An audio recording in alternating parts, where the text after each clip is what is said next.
जुन्या समृद्धी महामार्गामध्ये फळबागाचे जे दर होते, अंगूरला 11,900 आणि आता 350 रुपये. तसंच डाळिंबाच्या पिकामध्ये सुद्धा त्यावेळेस 18,000 रुपये प्रति झाड आणि आता 9,000 रुपये. सीताफळाला सुद्धा तसंच 750 रुपये, जांबालाही 300-350 रुपये. रोपाचाही दर नाही. अशा प्रकारचा दर हा शासनाने काढलेला आहे. कोणी जरी विषय घेतला आणि किती जरी 15 दिवस दिले काय आणि 8 दिवस दिले काय, आम्ही या ठिकाणी उठणार नाही.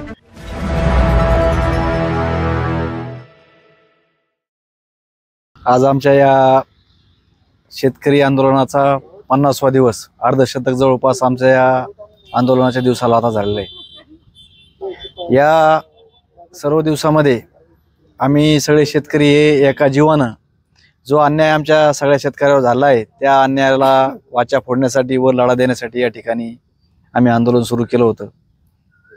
या आंदोलनामध्ये फक्त आमचे पूर्वीचे जे काही मागण्या होत्या त्या सुटल्या होत्या, जे प्रश्न असतील ते सुटले होते, परंतु मुख्य प्रश्न हा मोबदल्याचा आहे.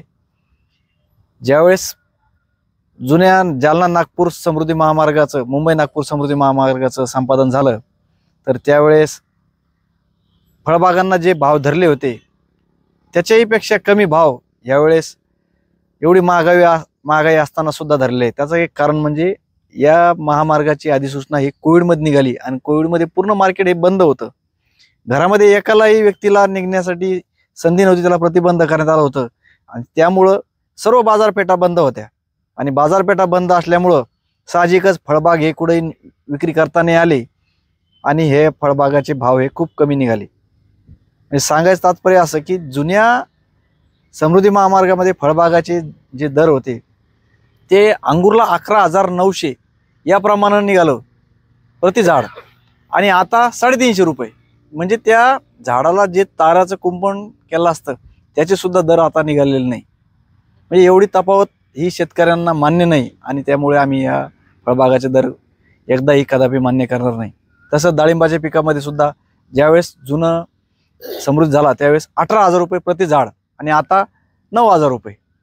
सीताफळाला सुद्धा तसंच खूप कमी दर म्हणजे 750 रुपये, जांबालाही 300-350 रुपये.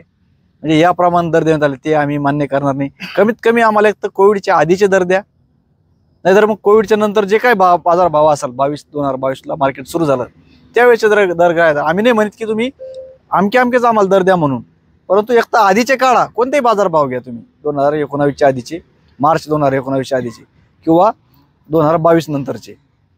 असं न करता फक्त एक अन्याय म्हणून आमच्या सगळ्या शेतकऱ्यावर खूप कमी दर, म्हणजे जे रोपाचाही दर नाही अशा प्रकारचा दर हा शासनाने काढलेला आहे. त्यामुळे त्याच्यामध्ये सुधारणा सुद्धा करण्यासाठी आम्ही कालच्या निवेदनामध्ये आम्ही ठेवले आहे. याच्या आधी पण निवेदन आम्ही त्याच प्रकारचे दिले होते. तसंच मोबदल्याचा जो प्रश्न आहे लवकरात लवकर मार्गी लावा, नसता आम्ही या ठिकाणून कोणी जरी विषय घेतला आणि किती जरी 15 दिवस दिले काय आणि 8 दिवस दिले काय, आम्ही या ठिकाणून उठणार नाही. परंतु अशा आंदोलन चालू असताना पुन्हा आजपासून त्याला वाटलं की आंदोलन बंद झालं काय, काल आमच्या मागण्यावर आम्ही समाधानी झाल्यामुळं या ठेकेदारांना आम्ही शेतात देऊ काय. तर आजच एका शेतकऱ्याच्या शेतामध्ये काही कंपनीवाले आले होते, परंतु आम्ही कोणतंही काम हे या ठिकाणी करू देणार नाही असं आमचं सगळ्यांचं या ठिकाणी ठरलेलं आहे. त्यामुळे आंदोलन हे कायम चालू राहणार आहे.